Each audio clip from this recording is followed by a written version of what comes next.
But we did not convert this into a 3x3 barrel cube. We're going to treat it as such. We actually converted this into a 4x4 barrel cube.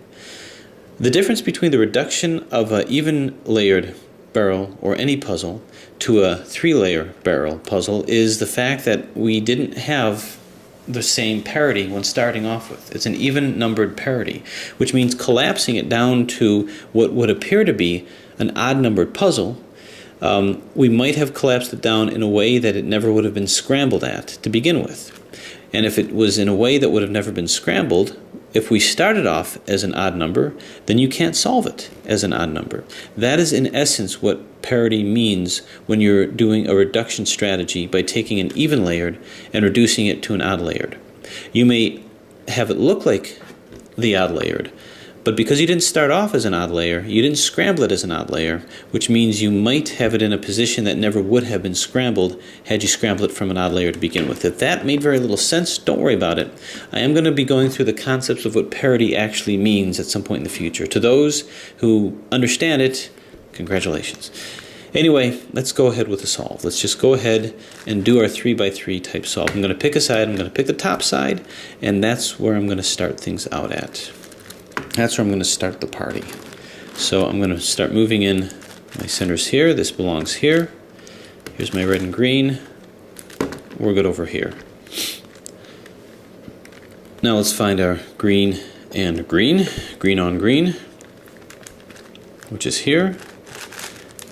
This is all supercube strategy of moving it down, accepting it, and moving it in.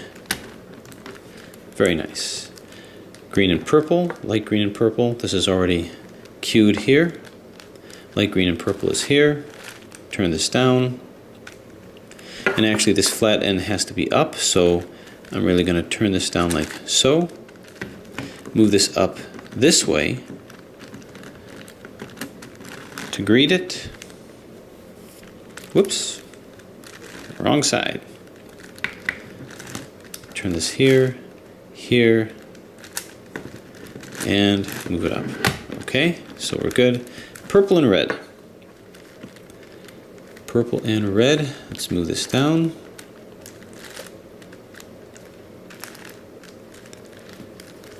Double turn this to greet it. Whoop. Now we double turn it to greet it. Move it in and move it up. And we're good. Okay, first side, now we put in our corners. All the time, hoping and praying that we calculated correctly and put our centers in right in relation to our corners. So we're about to find out. And move this in, turn, turn, because at any step of the way, I may have worked all of this to no avail. Turn, turn, turn, turn. This is where the great turning capacity of this puzzle really comes in. Turn, turn. Okay, green. Turn, turn. I'm just basically doing 3x3 Rubik's Cube strategy, assuming and hoping that this got scrambled as an even puzzle in a way that it would have been able to be scrambled had it been an odd puzzle to begin with. And in essence, that is what parity situations really mean. Okay, move this red one in. And now is when things may start to blend together with your sides, because the problem with barrel cubes is you don't have sides. You have areas that you correlate as sides. Even the colors aren't defining sides, so it can be kind of confusing. And up. But for all intents and purposes, what we define it, we have our first side. Now, we do the middle layers. Okay, let's see if we can't visualize it. Green to here, yellow to here. So we do our flipping algorithm here, or swapping here. Turn, turn, turn, turn, turn. Bang, zoom, pow. We're good. How about this? This looks like it'll find a nice home right here. Turn, turn, turn, turn, turn, and down. Okay, this is where it needs to be. It's just upside down, so let's bump it out. Great fun. Now what do we got? Well, this, I can tell which one does it. That's why I want to do these sides first, because I can tell which edges don't belong here. And this simply moves down to here, so turn, turn, turn, turn, bang.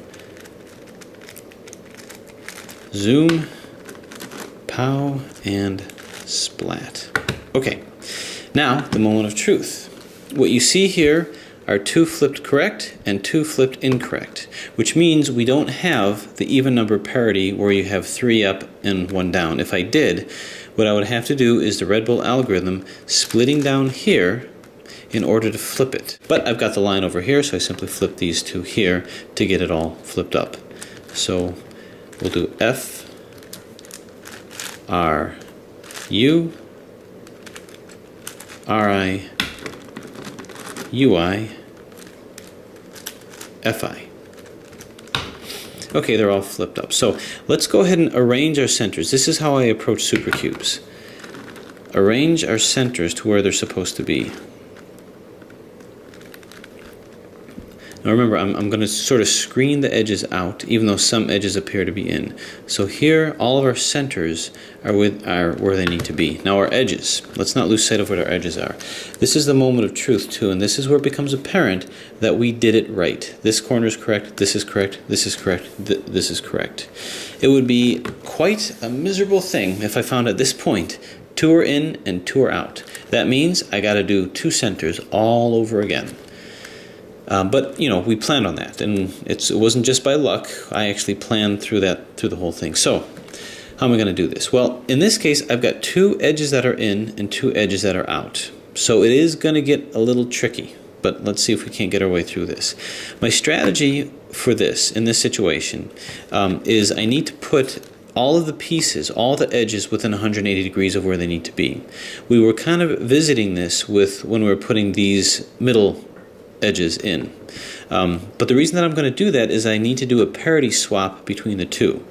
And I can't do that. So what I'm going to do is if I do a middle edge switch, where this comes to here, this comes to here, you might think, well, if I do a middle edge swap, isn't that just going to solve it? Because this will come here and this will come here. Blue and orange to here, orange and blue to here. And that would be great if it did, if this didn't also rotate 180 degrees. But that's okay, because it's still going to serve my purpose. My purpose is to swap this, and because it's an adjacent middle swap, this will also rotate 180 degrees, and it'll also create parity along the sides over here. So I'm going to be swapping these, and what's going to happen with this is it's going to create parity along these edges over here. Luckily, I'm not going to be touching the middles at this point. My middles are in no danger, but I'm going to end up with parity here.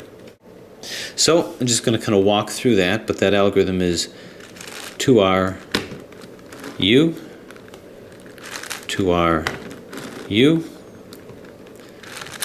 2R 2U, 2R 2U, 2R U, 2R, UI, 2R.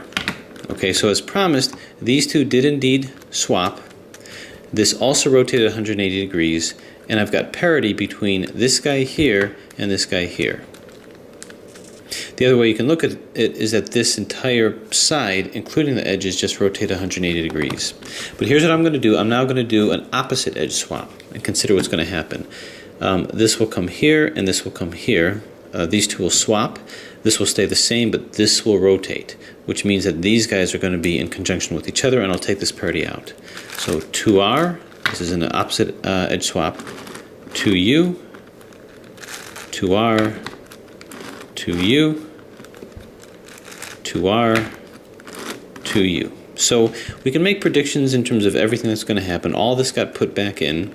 This is fine, and now I have these within 180 degrees of where they need to be, these 2.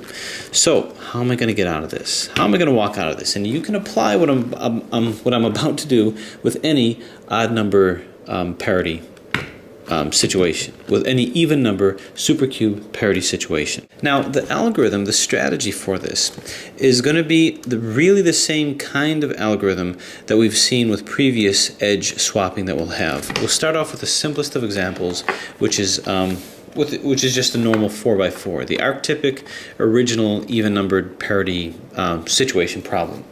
So you've seen me do this before. To swap these two, this is an even number parity algorithm. This is of the form of the URF,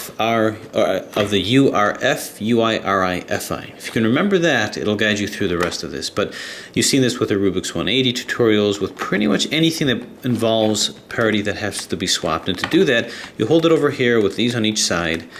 This is your U, and this is like a UU, a top U.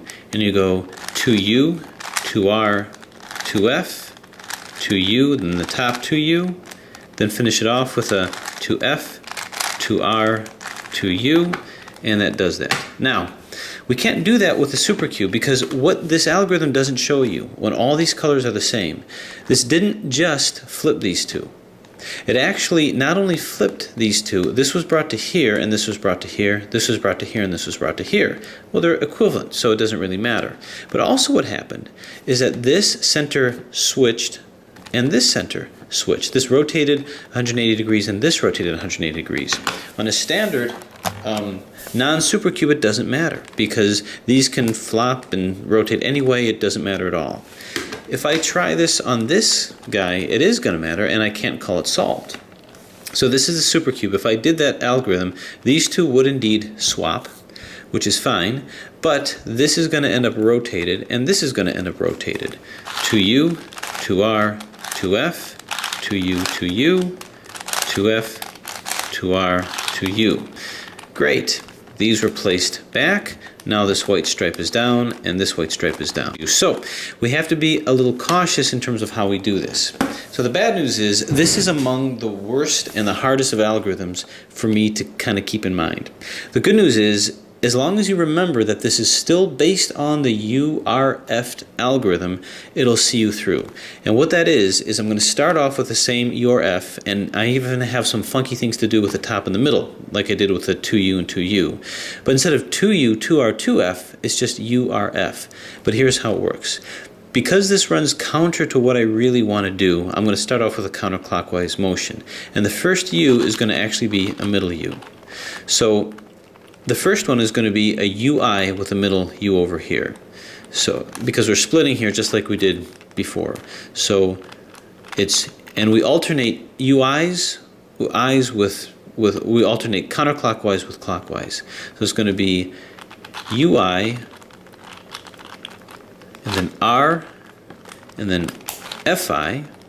Then we do it again, but now the U is the top, and we start off with not a counter, but a clockwise. So then U, RI, F, again alternating. Then we do something funky in the middle, which is another middle U, but instead of a middle UI, it's going to be a middle U.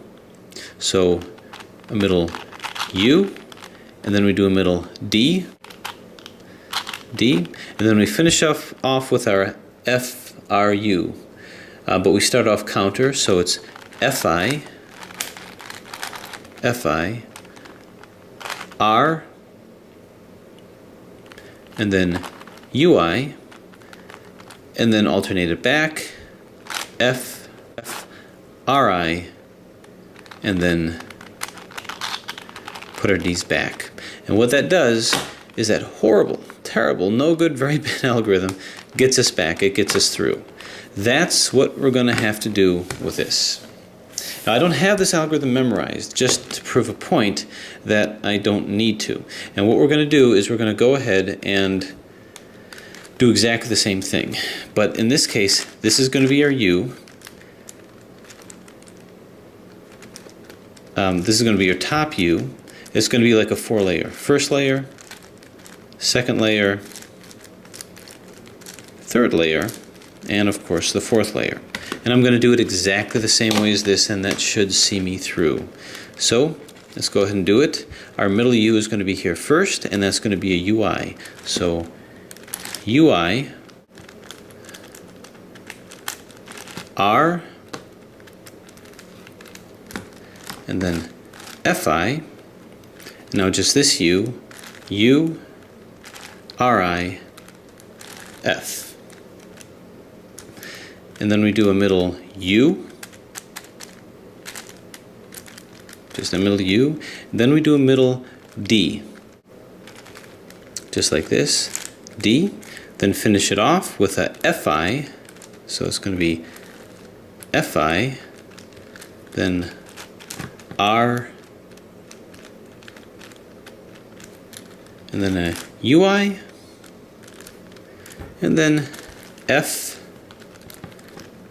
and then an RI, and then a D. And look at that. Whew, got it back.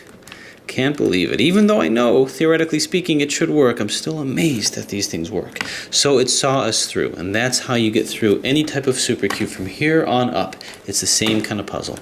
And now all we have to do is put in the corners. Now the simple thing about this is I don't have to permute the corners around. They're already in there for me. Otherwise I would do that algorithm that you know very well. The same thing that we did 100 times with the last two centers. All I have to do now to get this monster solved is just do my DI, do my RI, DI, RDs to get that straight. So let's rotate these in. Turn, turn, turn, turn. And these faith in the algorithms are the closest thing to faith that I think science will allow us. Turn, turn, move this in, same thing, turn, turn, turn, turn, turn, turn, turn, turn. We don't want to get lost with what are our sides and what are not our sides, because at any moment all of our work could be undone if we lose concentration and make a silly mistake. But at the end of the day, with perseverance, a lot of concentration, and a whole lot of time, what you will end up with, ideally speaking, is a world record puzzle solved. Move this here and move this here, and what we have is a conquered, solved barrel cube. And needless to say, I have to say this is probably the most labor-intensive, toughest mod I have ever done. It not only is a world record, it's an even layer one, and it not only is an even layered, it has last two centers where you could take no shortcuts. But it's fairly straightforward to get through once you understand the strategies, and the algorithms are exactly the same, nothing new that you haven't seen before. So at this point, unless there's a higher order version, since the filming of this, I will bid the Over the Barrel a fond farewell. Dan, Crazy Bad, congratulations. Excellent puzzle. It certainly was worthy of any attention, and I will follow closely any further work that you do. But for your viewing pleasure, after much sweat, toil, and tears, there you have it, the barrel puzzle solved. Thank you for watching.